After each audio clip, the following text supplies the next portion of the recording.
Фала многу, повелете. Искрено, многу среќна и исполнета. Конечно, имам место каде што можам да се изразам себе си во целост, а и на луѓето да им пружам нешто ново од мене.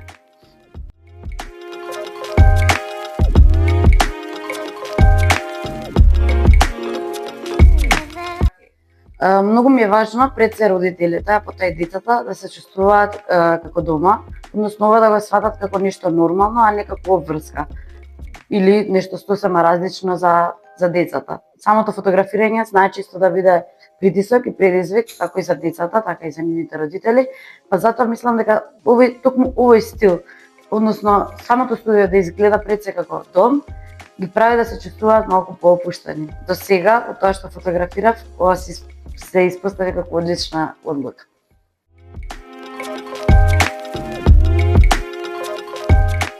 Тоа што највеќе го сегам кај децата, со токму тоа што се деца, често се многу искрени и е презабавно да се работи со нив.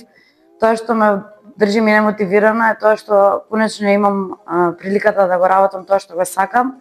После многу години борба и барање и истражување, секогаш се враќав на фотографијата и токму конечно сега кога имам можност тоа да го работам, самото тоа ме мотивира да продолжам понатака и да дадам нешто сосема ново, интересно и поразлично на пазарот, не само како фотограф, туку и како човек.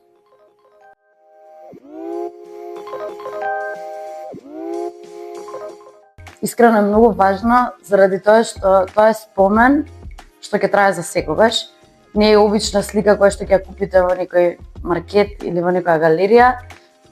Тоа е баш нешто многу персонално и лично и нешто што навистина нема цена. Сега скоро добив еден многу фидбек од родители на кои што им ги фотографирам децата од 4-та година на првото детенце, па сега до нивното 3-то детенце кога има 4 години, а тоа беше дека најдобрата одлука што ја направиле во нивното растење е токму тоа што ангажирале фотограф да ги зачува нивните најважни спомени.